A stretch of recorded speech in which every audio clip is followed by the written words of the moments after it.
Welcome to the latest episode of Authenticated with your host, Kate McLeod. I am intrigued by people. People watching, I love. People learning, that's where I'm insatiably curious. I'm interested in the why and how of the creative mind's pattern of thinking, the subtext to the creative thinker, or in its more conscious and malleable form, the creative conscious. Because when you are so clear on yourself via the triad of consciousnesses, then you become reflective to others. Meeting yourself is an infectious practice because what feels good is infectious and something I think we could all use a good dose of. So join me in conversations with a diverse arsenal of creative thinkers, from artists to entrepreneurs to serial thinkers ready to optimize their creative conscious. With me, self-made and self-proclaimed creative entrepreneur. Sounds hot, right? And if we're only spreading our research in the same silos, we go to conferences, but how does that get out to the mainstream world? Yeah. And so I think that's what made me so excited about doing this TED Talk, was that I was going to be talking about the science to a huge part of the world that would never ever be in an academic conference or read journals and publications. Let me give you an example of this. When I went back to grad school, I was getting my master's because they told me I couldn't get another bachelor's. I wanted to learn about plants. I did not know getting your master's meant you would be doing research. I didn't know I was going to be a researcher. Okay. And as I'm learning about this is what the next couple of years is going to look like, that's fine. I mean, that sounded great. But one of the first, so we have this idea, this sort of hypothesis or area of study we want to focus on. You need to go and read, like, I think the assignment was 60 publications, peer-reviewed research on your topic.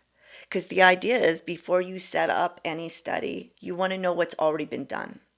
You want to be the expert on what's been done in your topic, and then that helps formulate maybe what you might take somebody else's research one step further. Totally makes So, sense. so Or this is inspire you to find the unturned leaf. right. Yeah. So this is my process. So I read my first paper, and I must have picked a doozy because all I could do was cry. And I asked myself, what have I gotten myself into? I mean, I couldn't understand anything I was reading. Oh, it was your first time though. It was, yes. How many people might at that point say, science isn't for me? So many, a I'm not good majority. enough. I'm not smart enough. I'm the old one in the room. Can Mm-hmm. I accomplish this? And it took a lot of self-talk and retraining and being my own cheerleader. And I had incredible people within the university that continued to tell me that I could do it. So I really credit the university I went to for the support that they gave me through the process. But that that could have been the moment that I said, this isn't for me. I can't understand this. So I always take that back with me. And I do remember being at a conference once where I heard a scientist speak about invasive insects. And he spoke about it with such enthusiasm that everyone in the room, whether you liked insects or not, you liked them by the time you left. And Yeah. you were fascinated. And then I started thinking to myself, maybe I want to learn more about insects. And I actually did go and learn more about insects. And I thought to myself, when I get out into the world, I want to be the type of person that will inspire people to want to learn more and to be able to understand it and get it, and to Yeah. not feel like I want to speak to everybody in the room. Yeah. So when I go to technical conferences, I try and speak very simply so that everyone in that room gets it. And through that has brought some incredible opportunities to us. Like one time we got a call from Washington, D.C. EPA, and they said, we want to hear more about your technology because our intern was at a conference and loved what you guys were doing. Let's set up a time so you can tell us more. So those types of things continue to reinforce that I want to make science accessible to everybody and get everybody excited and get women excited about, like, you can do math, science, engineering, all the things I think we're maybe programmed to not go into. I think a lot of times we get pigeonholed into certain careers. And we want to be in those careers. I'm not saying not, but if we believed and saw other women in other careers, would we be more open to them? There is a disconnect with women and their understanding of math when they're in sort of the preteen age, Mm. and their understanding of math is slower than males. They do catch up, but there is this time where that could be the time where women like, I'm not good at math. I can't be an engineer. I can't be a scientist because the math doesn't make sense to me. But they catch up. Parts of Yeah. their brains change and then they catch up. So we need to be able to be role modeling to women all over that we can be in other careers just because you've seen them as being, and I don't want to say male dominated. It's just Hmm. male populated. There are I like that industries differentiation. that are female populated. You go into nursing. Men are extremely helpful in nursing. Oh my gosh. But you're not going to see the same ratios. Women are generally more that caretaking type. It doesn't mean that men can't be really great at their job. You just don't see as many of them there. And, when I'm on job sites and I'm wearing a hard hat and everyone around me is male, I could be very intimidated and say I don't belong here. But Hmm. I do belong here because I enjoy being there.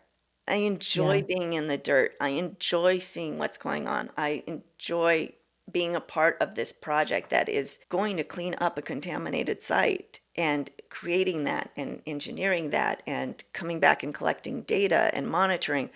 That is all so exciting to me. And that is what makes me belong there. Not because I'm male and not because I'm female. And I think we get too caught up in the male and female aspects of things. Like the whole idea about DEI, it's like we have to just have more women because we need more women. No, we need to have the right women. The right qualified people. The right, Full stop. right. Like You it know? it can't be, I don't want to be there because I was a woman and they were trying to give me yes, do I want to be given opportunities? Yes. But if there is someone that's better for that job than me, they should have that job. And I need to Hmm. get better so that I can compete.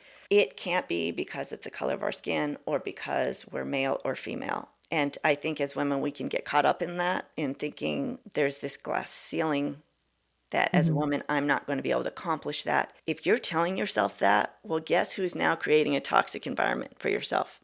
Because now you're telling yourself you're limited. I am not limited. I am not limited because I haven't been in science long enough or comparatively to my peers. And I think Hmm. sometimes, whether it's other people or is it really me, sometimes thinking that's a limitation of mine. And I felt myself, I had like a panic attack outside of a conference in San Diego. Never mind, I had been on 2 international TEDx stages. I have been a keynote speaker in South Africa. I've spoken in Madrid. Never mind the accolades Any of that. and the Yeah. achievements. I am having a panic attack in my car outside of a conference in San Diego. I think because I knew I were going to see more of my peers and competitors and speaking in a room with my competition. And I've learned to step into that. Everybody who spoke before me talked about the 15 years of experience they had. And I'm like, here I am. It's been 2 years. So what did I do? I leaned into that. And that was the first thing I said. Listen to what they So say. smart. That's great. They've been in the industry forever. I'm a little different. I've been in this industry for 2 years, and let me explain why. And I led with my passion and my desire to make a change. And people came up to me afterwards and said, wow, I really connected with that. I've had people give me opportunities and make introductions because they said, I really like your story. So even what we think sometimes makes us not enough is actually what made me a special unicorn. Exactly.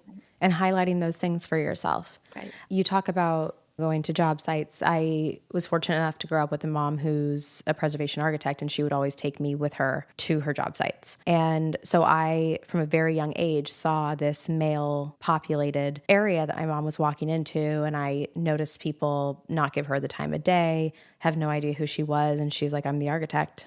I'm in charge of this, and command that space, but not even command it, just she had that own worthiness herself. But that was so normalized to me. And so as a kid, I think, oh, well, then no matter what, I'm just going to be surrounded by men.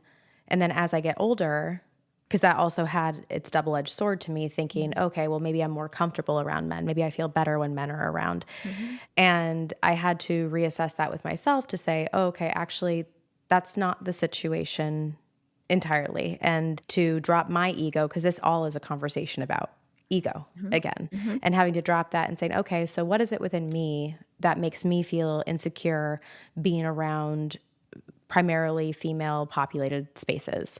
And it's, having to do with this getting bullied trauma or whatever it might be. And then me having to reassess that myself. And now in my adulthood, having so many incredible female colleagues, female friends, and saying, oh, okay, all right. So this is also very viable in what is helping me here. Now I know this can actually work.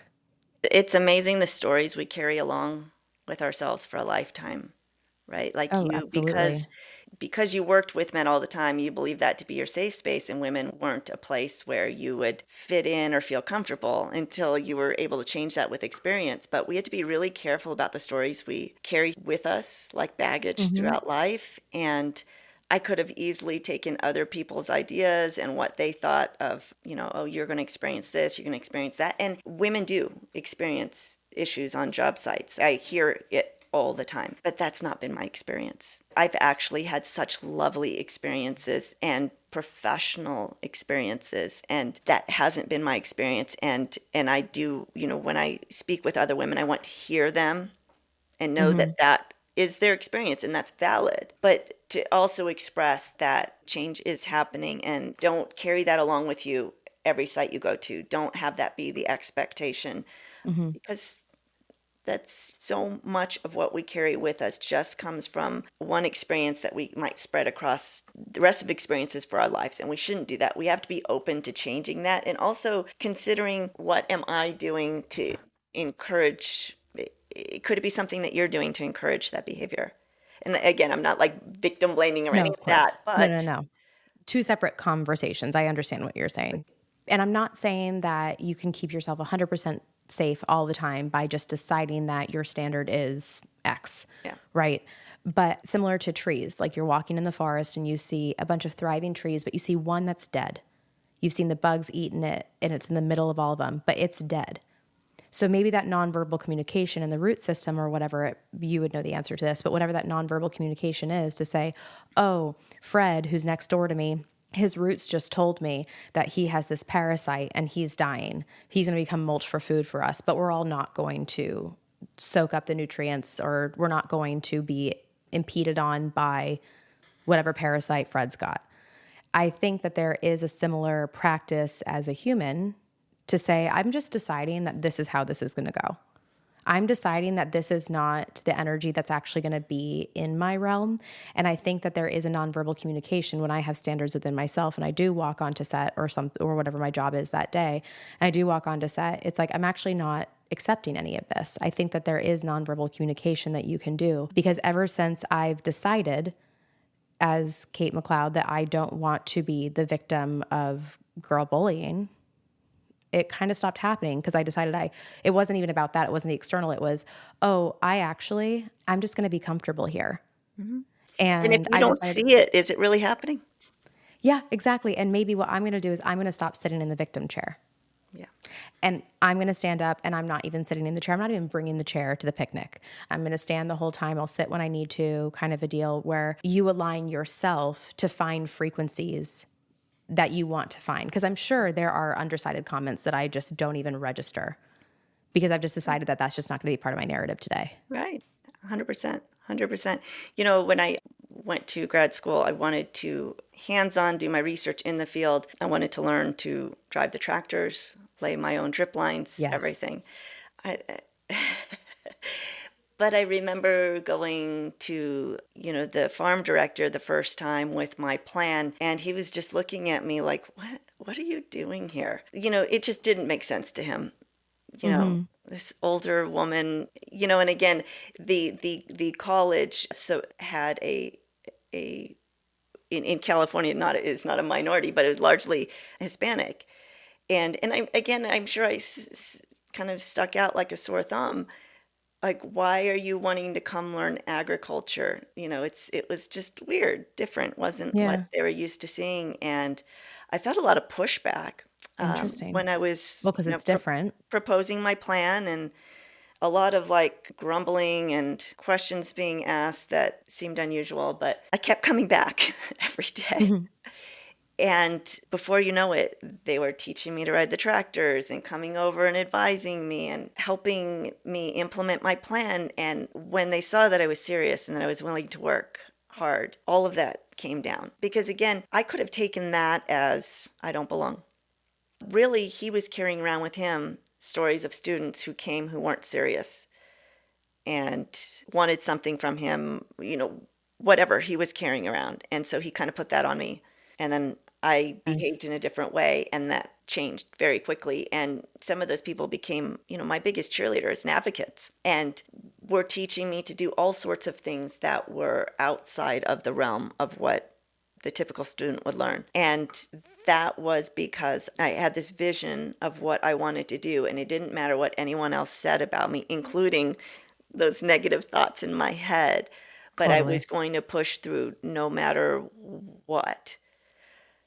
Well, exactly, because as soon as you bring down your wall and then the recipient brings down their wall, there's a creative collaboration in the middle, which allows 100%. you to heal their old narratives and them to heal your new narratives so that you can actually get on with the work that actually matters, which is the science in front of both of you that you both can contribute to. Yeah. Yeah. I am so interested in your experience of going back to school at that time. Because when I went back to grad school after working professionally for 5 years after undergrad, I was daily amazed at how much I wanted to be there and how much more I learned from wanting to be there. And as someone who's always looked very young and typically is the youngest in circles professionally and personally, I always felt kind of weird about being the youngest or had like a little chip on my shoulder about it. And when I got to grad school and we had this gorgeous array of ages 23 to 43, I was like, whoa, the knowledge in here is wild. Yeah. And the 43-year-old was an engineer turned performer. And this was his second career. Awesome. That was so cool. And, for me, who can't tell you a day that I haven't acted in my whole life, I'm looking at him who has this raw talent and is coming in for curated technique and how to sustain his artistry. But then I'm also looking at a 23-year-old who came fresh from undergrad. And I'm like, you are me years ago. And I kind of get to relearn my own foundation just by watching you. Mm-hmm.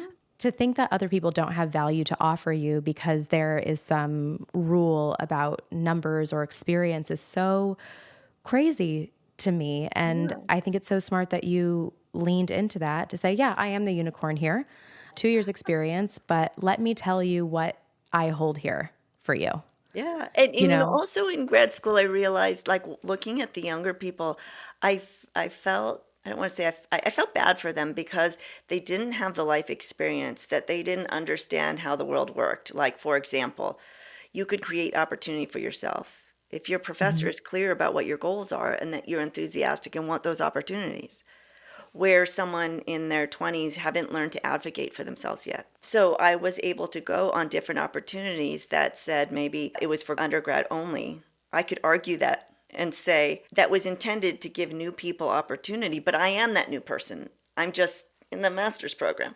So I'd like you to consider my application. And I would get selected because I would Yeah. advocate for myself. And I saw those things. And I think too, because our younger generations are born with technology and not as much as in a person communication skills, that holds them back because of a fear of communicating and just putting yourself out there.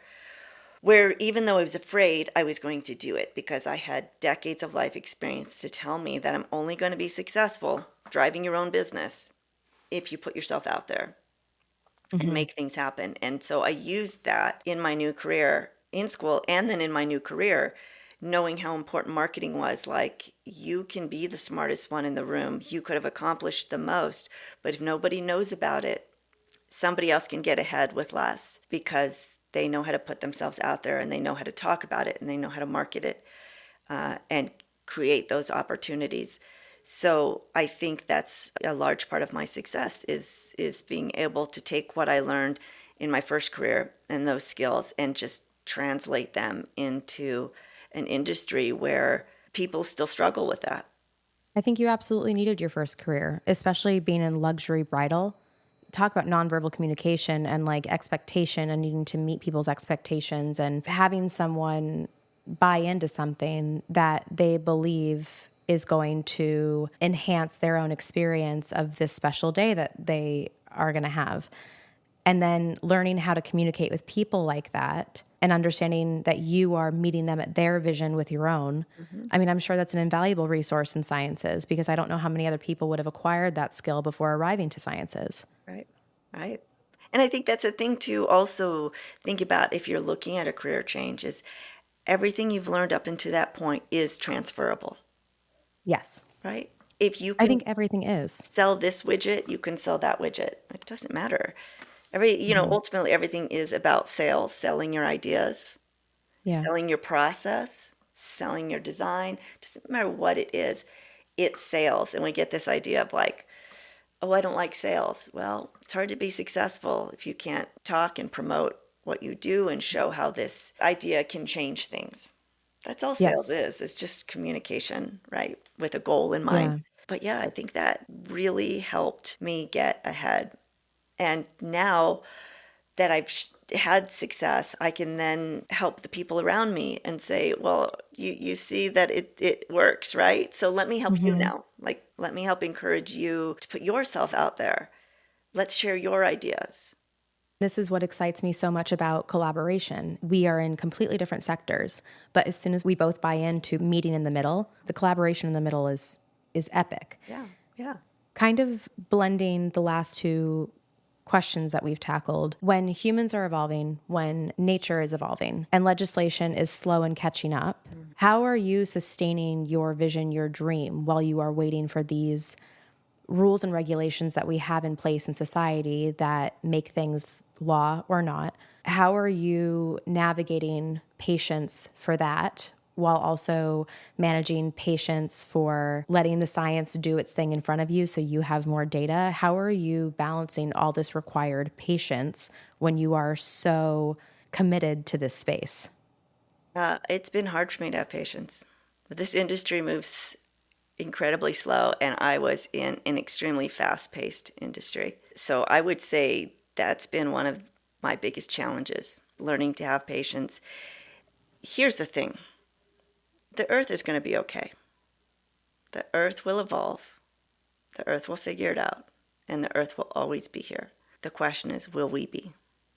So if you want to believe that we don't have an impact and that we don't need nature, keep believing it. The earth will be okay.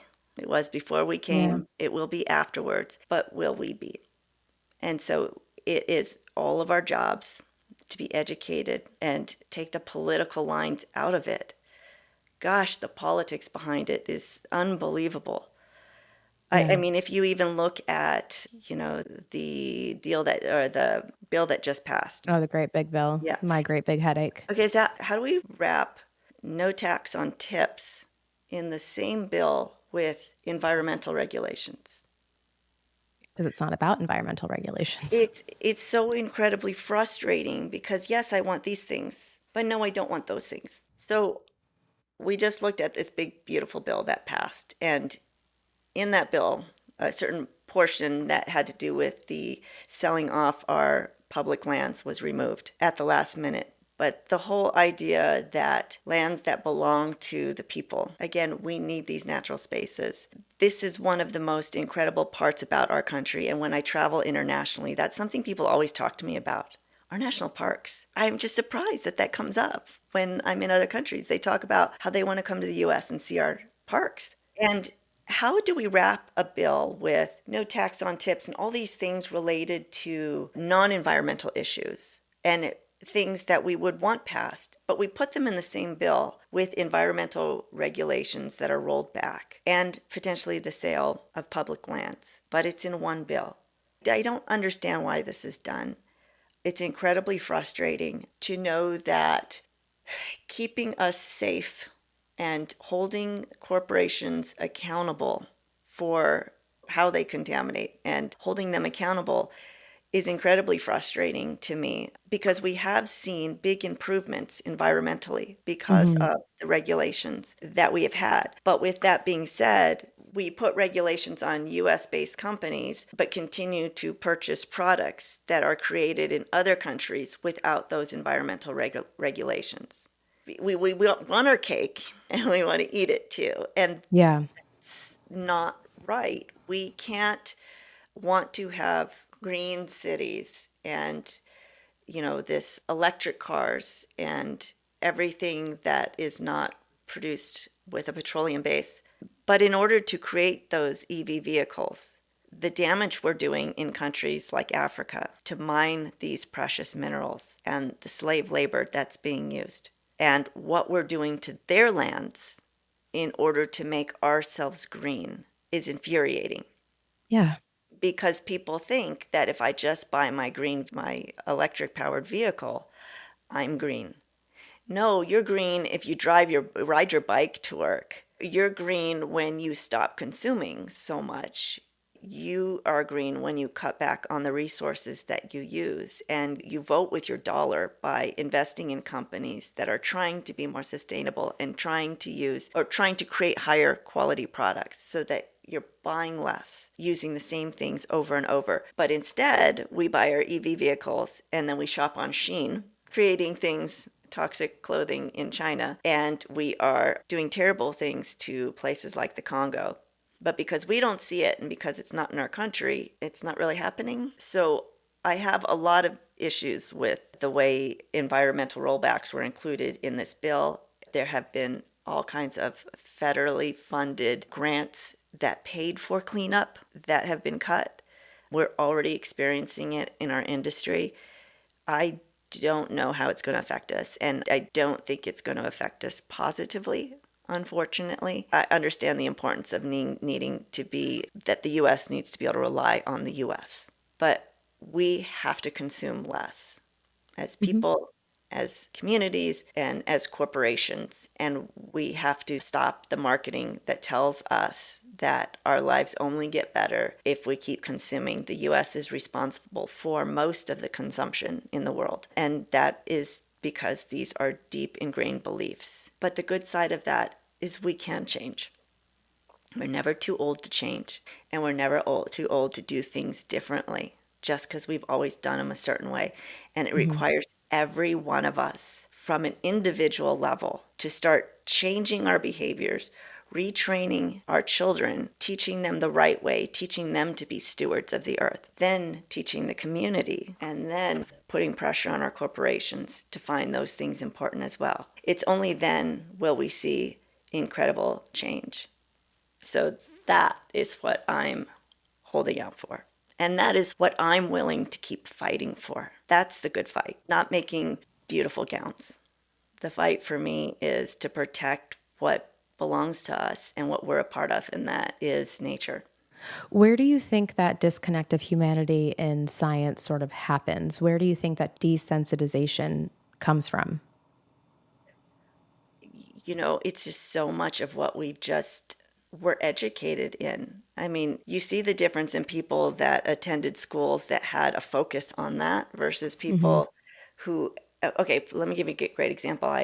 When I started my process, my transition, I was working at the Irvine Ranch Outdoor Education Center, and they provided a week-long camp for schools to come and learn about everything. So I was like compost mama, they named me. I would teach about compost and we had a I food love that. forest. It was incredible. It was such a fun short time of my life. But what I did see were the kids coming in and we saw them at all ages. So sometimes it'd be high school, junior high, sometimes elementary. And we had this garden and we would have them go and pick the different vegetables and lettuce, and then we'd make a salad for them and they would eat it there. How many kids didn't understand that that's how lettuce was grown like that from the soil and what it looked like? No concept. Oh, that is so interesting.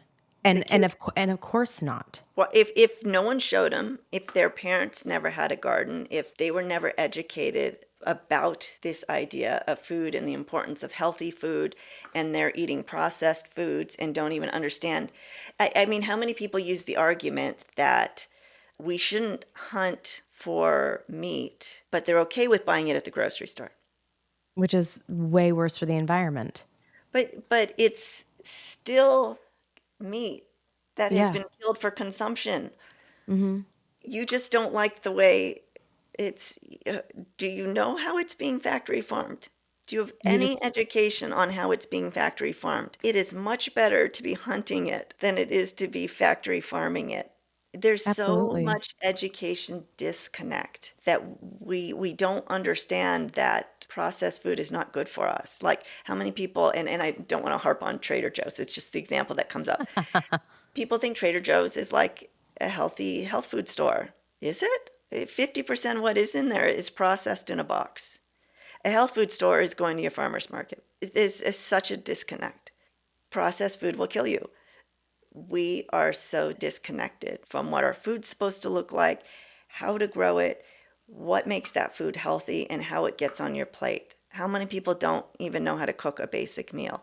Now, with that being said, one of the most incredible things that I have been learning, because I help maintain a demonstration garden at my local food co-op, and it's one of Mm. the most amazing experiences. Not only did I get kind of rooted into my community really quickly, but I always admired these gardens anyway. But the fastest way to learn how to garden is to join a gardening group. You will learn so much from experts and hands on. So that was some of the best experience I had, whether I was working on the farm or helping with this demonstration garden. But everything we grow that hasn't been like picked off of, because it's a downtown area, so people will pull the fruit from the trees, and then that's okay. That's the intention. But anything that's left, we take home. And I'm always going home with large amounts of food. And often I've never cooked it myself. Like I was given all this rhubarb. Okay, well, what was I going to do with it? Well, everyone's giving me ideas, but then I had to go home and kind of research different recipes and then teach myself how to cook the rhubarb. So even at my age, I'm learning to like diversify what I cook. And I never really cared for cooking that much, but I see it differently now. I see it as a means of like being in touch with my food and being in charge of my health. And so I don't see it as a chore anymore. Like I get to cook for myself. Some people don't have the luxury of fresh organic food. So in my perspective, it's like I get to do this. I get to learn this. And it is not a chore, even though it's a chore. To cook your own food, I feel like it's a part-time job sometimes. And thank goodness I work remote, so there's a luxury to that I can cook my meals daily. But perspective is so much. The fact that you can cook a good meal for your family and give them this nutrient-filled meal is one of the best things you can do. I'm so glad that you said the word perspective because that's my approach to all creative consulting is I am an expert in perspective. You can give me any piece of paper as long as the writing's good and I can make it make sense. I can figure out how that is logically how I think, feel, that I can logically tell you how that my experience is that. You can decide that this thing that was formerly a chore that makes you roll your eyes, that makes you not want to do it, and since consuming is the easiest thing at our fingertips elsewhere, it can be so easy to say, well, I'm not doing this and I'm just going to order food instead. But I also would argue too that if you stay present, that tactile experience of you touching the rhubarb, of you seeing it break down, of having those smells, it involves more of your senses in your food. And when you involve more of yourself, you see more of yourself, and then you see how it actually benefits you.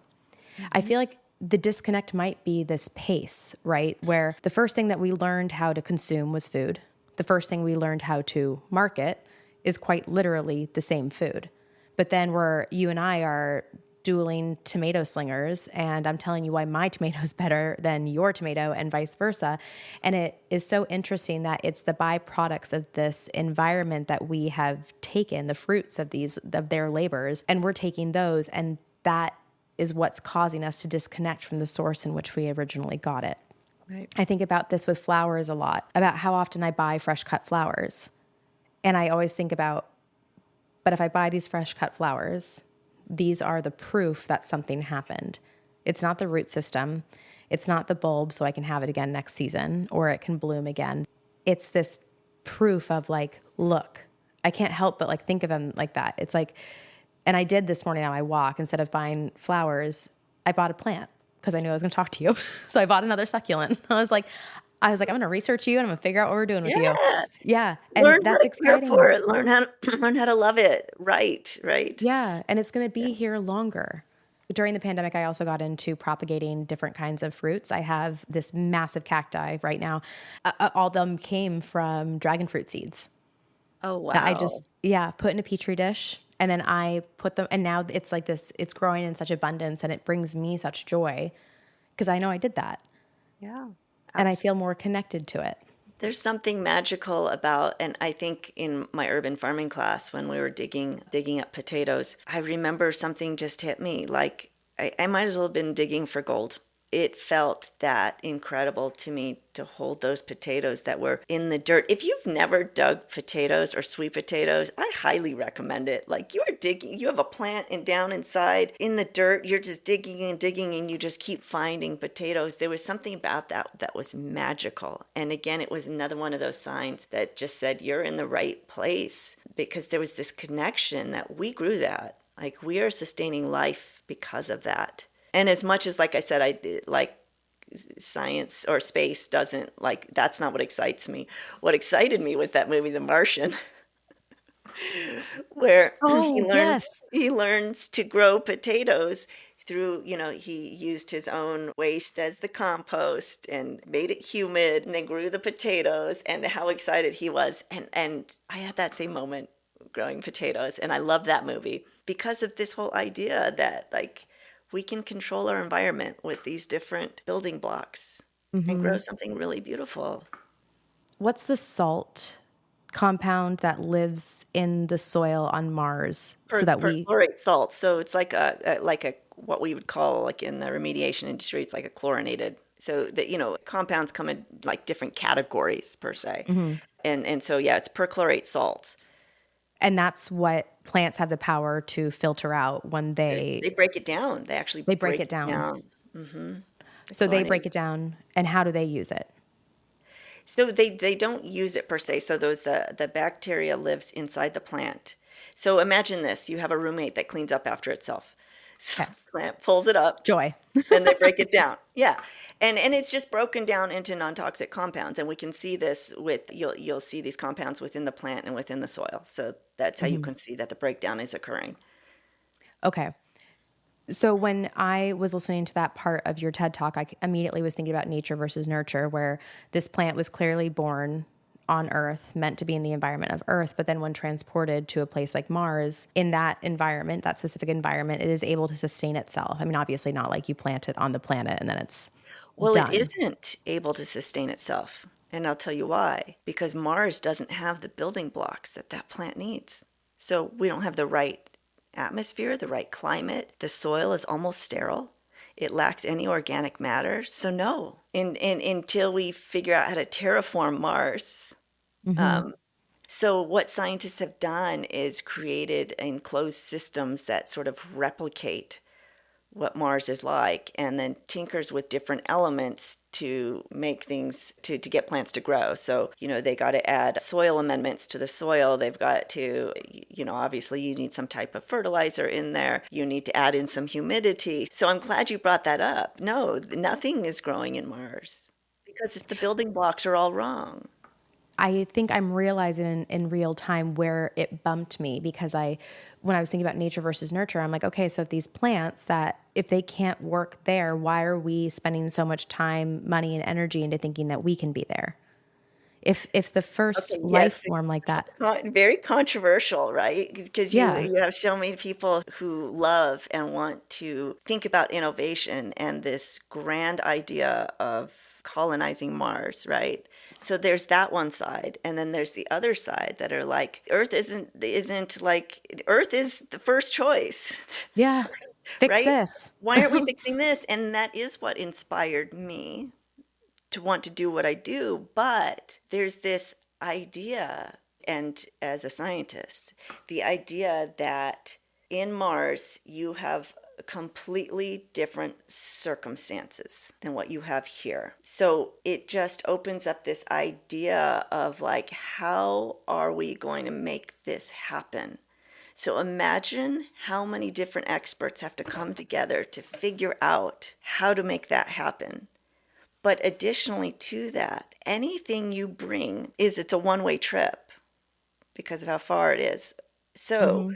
once you get there, everything has to be self-sustaining in that circular closed loop system. There cannot be any waste. Everything has to be able to function not only on a ship, but once it gets there. So we as scientists have to know every little thing meticulously. And we can create that here on Earth. You know, if you think of like those biospheres, Yeah. you know, got one out in Arizona. It's that idea. Can we Mm-hmm. make everything function the way it's supposed to in this fully enclosed system? So anything that goes up there Yeah. has to be fully circular. And anything, once we get it there, we have to be able to create it in a way that it's self sustaining. Okay, so now what we've learned is all this information. Now remove Mars from it. We Mm-hmm. have that information. And Yeah. why can't we take that information and do it here on Earth? So that is what's so fascinating to me and why I still drink out of a NASA glass as my favorite glass in my home, because it's this idea of innovation and the impossible being possible. And although I'm more focused on what we can do here on Earth, there's a great web page I think you would really geek out on. It's Mm-hmm. called, oh my gosh, I'm forgetting it now. Oh my gosh, I can't believe I'm forgetting it. It's a web page about all the different ideas or innovations that came from space exploration. That can Uh, be localized and that utilized here. have been turned into things we use every day. For example, like cameras, right? Or first digital cameras. The intention when it was invented was for space. And so digital cameras came from that.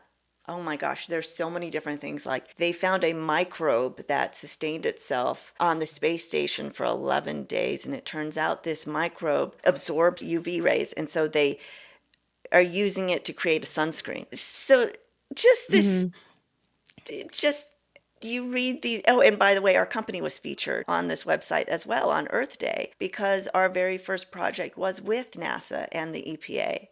So it's like using these trees and microbes to clean the earth. So we were featured in that. So it's whether cosmetics, okay, so you've heard of like you go into like an REI, an outdoor place, and they'll have clothes that or socks that are like cool, have cooling capabilities or Yes. jackets that have warming capabilities. Well, where did those come from?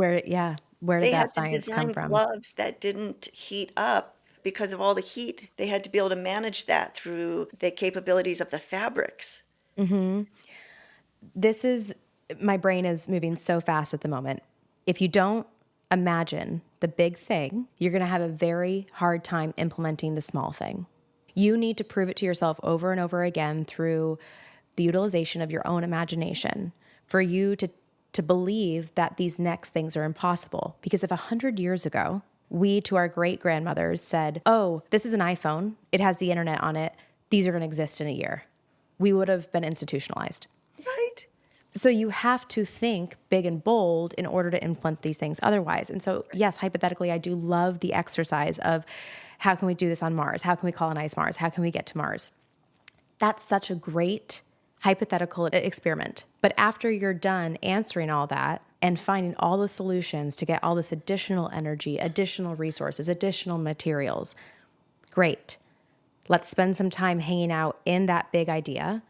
But while we're hanging out there, we're also going to go back to the foundational building blocks and we are going to implement that big idea to our own Earth where we Right. already are first. Because I always think of the invention of plastic when it comes to things like this. Wouldn't it have been great if the inventor of plastic held on to that invention for a little bit longer and did some testing?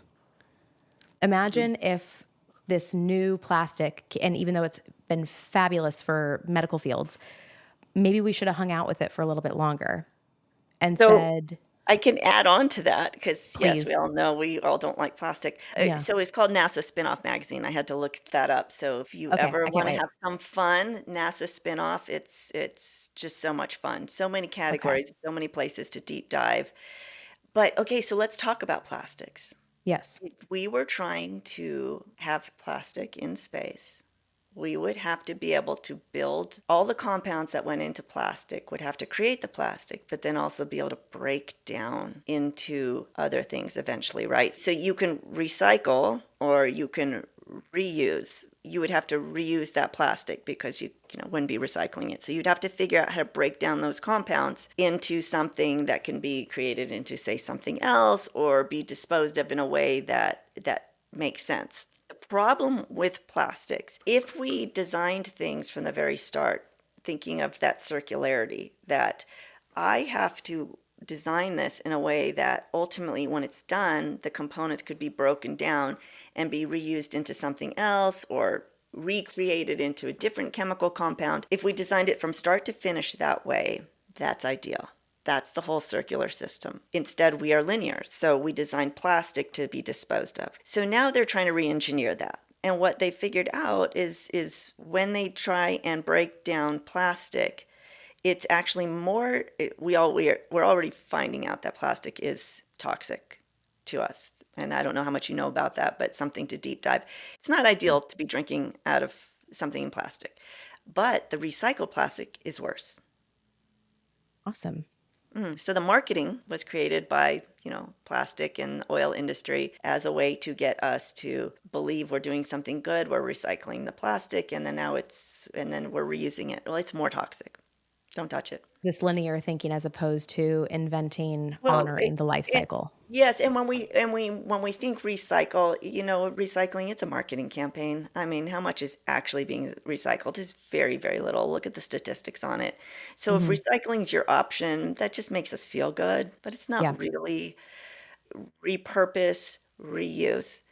So the company that can figure out how can we break this down into waste streams that could be reutilized. Again, because it's toxic, the waste streams are toxic. So there's no good answer to that. Do we need plastic? Yes, we do. We do need a substance like plastic. It's life changing in many ways. It shouldn't be disposable. We should never allow it to be disposable. And we should have rethought the design. And I don't give up, I don't give up hope on this. We have so many incredible chemists and engineers and thinkers. Hmm. We are incredibly smart human beings. We can think our way out of this, but it has to be changed from the very beginning. We have to start Hmm. looking at how is it born and how is it going to come into it, this whole how it's born and how it goes into the grave. Like we have to consider the end product just as much as the beginning product in everything that we do. Like, this was like a really cool example. I went to this conference in South Africa on sustainability, and the chef wanted to speak at this wonderful dinner we had at this incredible hotel. And he said I was going to do the sustainability conference and cook the food for it. And then I realized, how can I do that when we don't practice anything sustainable in our kitchen? Because Mm. he knew this 6 months out. So what they started doing is whatever they cooked, the leftovers they put on this table in the middle of the kitchen. He said it was difficult to walk around. It was an eyesore. It got in the way. But what it did do is make us look every single day at the waste products, or what we consider to be a waste product when we, Hmm. used our vegetables or this or that. So then they would look at the waste product and then they would determine, well, let's start experimenting with this and see if we could make this food, these, the tops of the carrots or whatever it might be. Like, let me get an example, like your carrot tops, you throw that away. Is this Hmm. edible? Can we create something that tastes just as good with the tops of the carrots so we are not then throwing it away? Interesting. And forcing the table in the middle of the room every day for everyone working in that kitchen made them rethink. It's an afterthought. We just throw it away. We don't think about it. But they looked at it and stared at it and brainstormed, would go home at night and think, what do we do with those carrot tops? Anyway, the meal was created largely from the leftover or what would have been thrown away from the meal before. And so what we were eating, and then he Mm. would tell us what was in all the different things served along with our food and where it came from and how this came specifically from knowing they were going to have this conference and realize that they needed to change what they were doing. Yeah. You So, need to change the rules of the game. yeah, and you really have to change it from the very basic building blocks. So Like your that's what, awareness to consuming. yeah. So you can see why people have an obsession behind Mars. It's not all bad. There's some cool things when you think about it. Hmm. Why couldn't we invest that same money in those things here on Earth? Because it's not sexy. Because it's not sexy. But what is sexy is that you can reapply that knowledge elsewhere. Your first career informs your second. This big idea will inform the other ones too. And I didn't even realize that a lot of the innovation that's happening in that sector, a lot of it is applicable Oh, to us here. it will completely change your view on that when you look at NASA's Mhm. spinoff. It was, yeah, it was very illuminating to me. I And also very love, cool that the microbe research is in there as well, to oh, see the example absolutely. of our first project Well, is especially pretty because all that work is too innovative for you not to be hyper aware of every piece of information that is available to you there. That seems like its own life cycle of learning to me. And I love the study you just referenced because so much of trash has been marketed to not be your problem because think about how we think, well, I can buy all these clothes and then just give them to the thrift store afterwards. What I wish I could remember the exact number that the EPA believes is actually like resold versus going into a dump. landfills, And it's something like 9% is actually reused. that's so low. Yeah, you can, I mean, you'll see TikToks of people who work at thrift stores and they'll tell you how much they actually have to throw out and how much never even gets processed. Yeah, we consume too much. So, what we think, if you're taking your clothes to a donation center and that's it for you in your head, let me show you the pictures of all the clothes that were donated on the beaches in Ghana, where there's more clothes than there is sand on the beaches in Ghana. Google an image and it will change your idea of, well, you feel better because you dropped your things off at the thrift store. Yeah. What we tell ourselves to feel better about it so that we cannot change and that we can still continue to do things the same way. You see, this theme kind of carries on throughout I our mean, lives. it really does in all areas of our lives too. You know, what's unhealed continues to hurt you. And an awareness to your own consuming habits and patterns requires you to also be very realistic with yourself, and it requires a massive ego death in order for you to really even have yourself be available to what those solutions are. And because we have the internet, we all have our own sources of checking our own resources, is we're realizing that we locally are not the issue. We can help and like make impacts, but the issues are massive corporations. That's where like the massive contributors are too, which is why I'm so excited that you're strategizing how to bring sustainability to corporations, and that this work that you've done clearly on yourself first and then translated into your career will also impact the world. But it just brings home that the way for this to happen is, I think the marketing diluted the message, but it is to start within yourself first and then move forward. We have to take the time to observe what's going on and then start making very intentional changes. We will never be able to fix a larger problem without fixing smaller problems within ourselves and then continue to grow from there. Mm-hmm.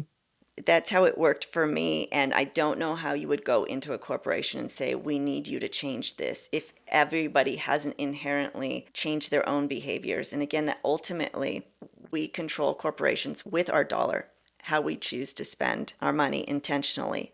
I mean, this is before your time, but like when I had small children and I was wanting to feed them, organic food, you would go to the grocery store and the organic food section was very tiny, if you Mm. could find it at all, if it was accessible. If you wanted a different option, like a vegan option, you couldn't find it.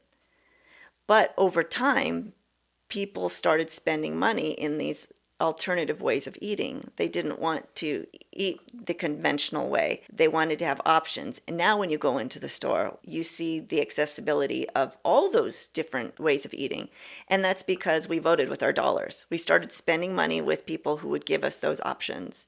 And it was only through that that corporations saw that, oh, well, we're losing money here. We better start investing More in, organic. yeah, in these ways that our consumers are asking. They have the data. But Hmm. again, if we don't back it up with our own intentional choices, like, yes, I spend a lot more money on healthier food.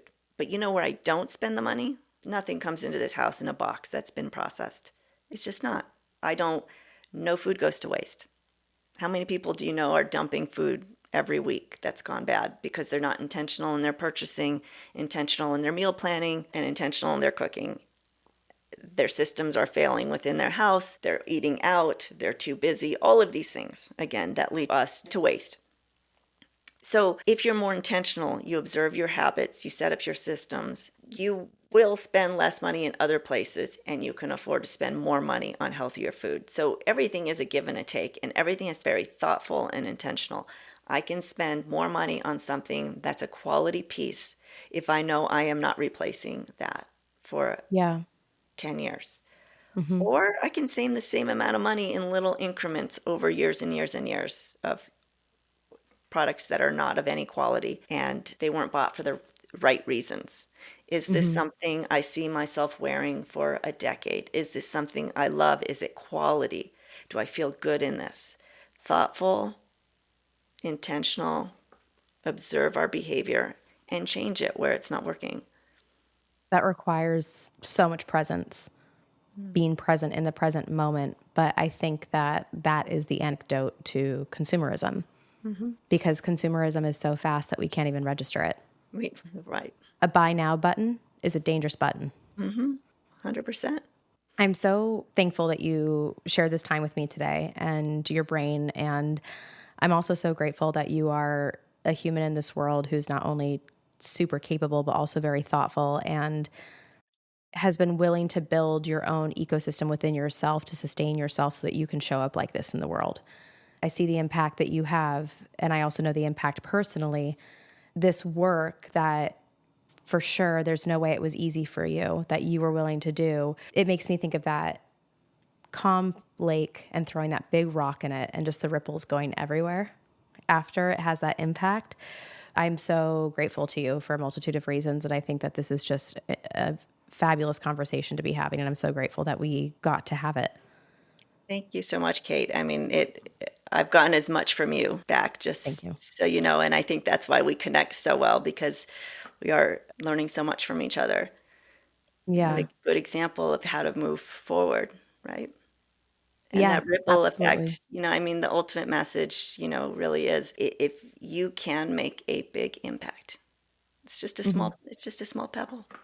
That's all It's it just a is. small pebble. And the through line thematically through my entire life is that I've always wanted to make an impact on people. And for me, it's through sharing my confidence with others to hope that it infiltrates them and gets their ecosystem of confidence going and built in a sustainable way. And yours is inspiring my own. So thank you very much. Thank you. So, where can people follow you, find you? You could find me on LinkedIn, Renee Murphy. And, if you want alternative ways to find me through my gardening, you can find me at Midlife Farm Girl on Instagram and TikTok. I'm a little bit more unhinged there. So if you want the professional side, just stick to the LinkedIn. But I think one of the newest things that I'm doing now is speaking on sustainability. And so you can reach me there on LinkedIn if you think this would be beneficial to your company and you're looking to be more sustainable. Everyone bring Renee on for collaborative conversations. There's a lot to be learned. Thank you. Thanks. And that's the latest. I'm honored to have been part of your thinking sphere today. Feel free to share, like, and subscribe on this platform or follow and participate on any of my social media platforms. If this practice intrigues you as much as it does me, then join us in the Me3 community, where we will work directly and you will curate a mindful method of thinking to define your own creative conscious. Thanks for listening to the latest episode of Authenticated. I love that you're here.